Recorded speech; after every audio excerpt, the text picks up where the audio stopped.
अयोध्या में बीजेपी की हार से हर कोई परेशान है।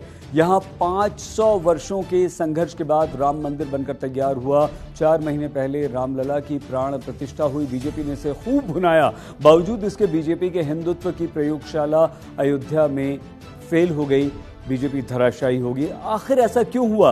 अयोध्या में बीजेपी क्यों हारी? अखिलेश यादव के पिछला चेहरा ने बीजेपी के धुरंधर ठाकुर चेहरे को हरा दिया, यानी कि योगी आदित्यनाथ को।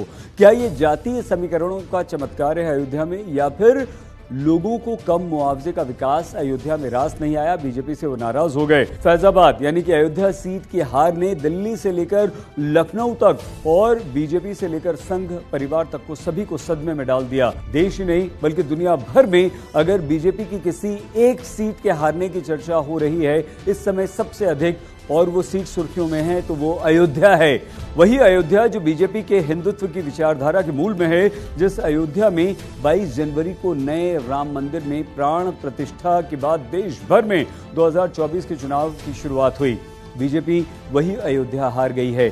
पिछले 40 वर्षों से जिस अयोध्या के राम मंदिर आंदोलन की बदौलत बीजेपी ने अपनी पूरी पार्टी खड़ी कर ली, वही अयोध्या बीजेपी के राम मंदिर के प्राण प्रतिष्ठा के कुछ महीनों के अंदर ही हार गई। अभी हार के कारण तलाशे जा रहे हैं। कोई इसे बीजेपी के ओबीसी और दलितों की छिटकने की बात बता रहा है, क्योंकि यहां से समाजवादी पार्टी ने दलित चेहरे को अपना उम्मीदवार बनाया था। कोई अखिलेश यादव के सॉलिड जातीय समीकरण साधने को इसका कारण मान रहा है, तो कोई इसे बीजेपी के भीतर दिल्ली और लखनऊ के तनाव को जोड़कर देख रहा है। कोई कह रहा है कि बीजेपी के लोगों ने ही अयोध्या को हरवा दिया। अयोध्या की हार सिर्फ बीजेपी की नहीं बल्कि देश भर के बीजेपी समर्थकों और हिंदुत्ववादी सोच के लोगों के लिए एक सदमा है। यूं तो फैजाबाद यानी कि अयोध्या समाजवादी पार्टी के सबसे तगड़े समीकरण की सीटों में से एक है, लेकिन इस बार संविधान बदलने का जो माहौल, जो नैरेटिव पिछले कुछ दिनों में तैयार हुआ अखिलेश यादव और राहुल गांधी के कारण, उसकी पृष्ठभूमि में अयोध्या और उसके सांसद लल्लू सिंह थे। जब बीजेपी ने 400 पार का नारा दिया तो लल्लू सिंह ही वो पहले सांसद थे जिन्होंने अयोध्या में कहा कि 400 सीट बीजेपी को संविधान बदलने के लिए चाहिए, और उसके बाद तो संविधान बदल देने का ये मुद्दा ऐसा जोर पकड़ता गया कि बीजेपी पूरे चुनाव में इस पर सफाई देती रही और इस नैरेटिव का जवाब देती घूमती रही, और अखिलेश यादव, राहुल गांधी, विशेषकर राहुल गांधी प्रमुखता से इस मुद्दे को उठाते रहे। जो बीजेपी अयोध्या के बल पर 2024 चुनाव का नैरेटिव गढ़ रही थी, इस अयोध्या से निकली संविधान विरोधी आवाज ने उत्तर प्रदेश में बीजेपी का पूरा खेल बिगाड़कर रख दिया। वैसे बीजेपी कोई पहली बार अयोध्या की सीट नहीं हारी है, बल्कि 1984 के बाद से फैजाबाद की सीट पहले भी 2 बार समाजवादी पार्टी जीत चुकी है। कांग्रेस भी 2 बार अयोध्या में जीत हासिल कर चुकी है, लेकिन राम मंदिर के निर्माण और प्राण प्रतिष्ठा के बाद बीजेपी ये सीट हार जाएगी, ये किसी ने सपने में भी नहीं सोचा था। 1991 के बाद से बीजेपी अयोध्या में जबरदस्त मजबूत हुई। यहां से बीजेपी के बड़े कुर्मी और हिंदुत्ववादी चेहरे विनय कटियार ने 3 बार जीत हासिल की, जबकि समाजवादी पार्टी के मित्रसेन यादव 1989, 1998 और 2004 में यहां से सांसद बन चुके हैं, जीत चुके हैं। जीतने के बाद भी बीजेपी ने अयोध्या में अपने ओबीसी चेहरे विनय कटियार को हटाकर 2004 में लल्लू सिंह को उम्मीदवार बनाया, और 2004 से लल्लू सिंह को उम्मीदवार बनाना शुरू कर दिया। 2014 और 2019 में लल्लू सिंह जीते, बीजेपी जीती अयोध्या से। जब हिंदुत्व सर चढ़कर बोला या मोदी मैजिक चला, तब तक बीजेपी अयोध्या में जीती, लेकिन जैसे ही चुनाव जातियों पर आया, बीजेपी अयोध्या में चुनाव हार गई। लेकिन राम मंदिर बनने, रामलला की प्राण प्रतिष्ठा के बाद बीजेपी का हारना एक बहुत बड़ा कारण है।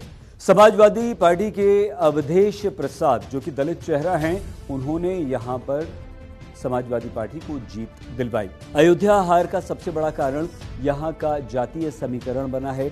अयोध्या में जातियों का आंकड़ा आप थोड़ा सा इस तरह से समझ सकते हैं। अयोध्या में सबसे अधिक ओबीसी वोटर हैं, जिसमें कुर्मी और यादवों की संख्या ज्यादा है। ओबीसी 22% हैं, दलित दूसरे नंबर पर है जिनकी तादाद लगभग 21% है, और अवधेश प्रसाद दलित ही हैं। उन्हें इसका जबरदस्त फायदा मिला, ओबीसी प्लस दलित, और उसमें भी पासी बिरादरी यहां पर सबसे अधिक है।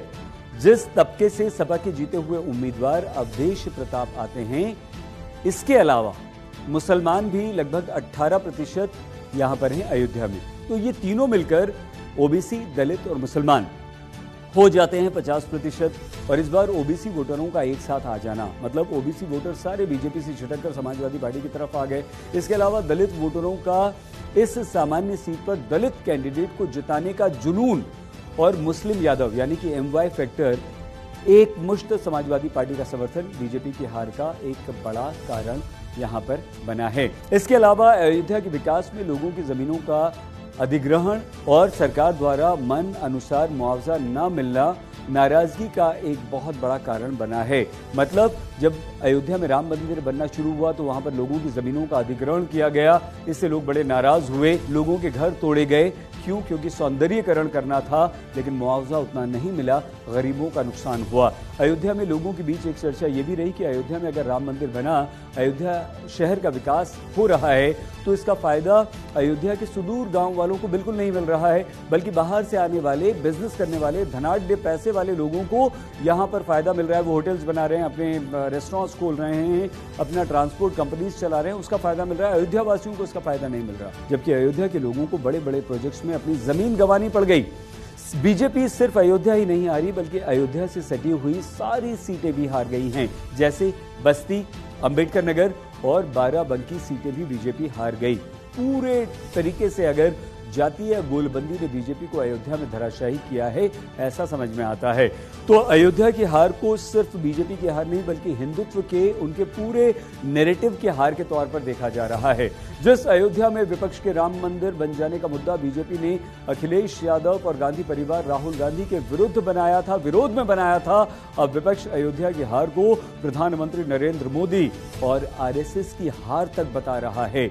लेकिन अयोध्या में बीजेपी का हारना राम मंदिर बनने के बाद, रामलला की प्राण प्रतिष्ठा होने के बाद, ये एक बहुत बड़ा संकेत है कि हमारे देश में हिंदू मुसलमान नहीं चला। इस बार मोदी का नाम नहीं चला इन लोकसभा के चुनाव।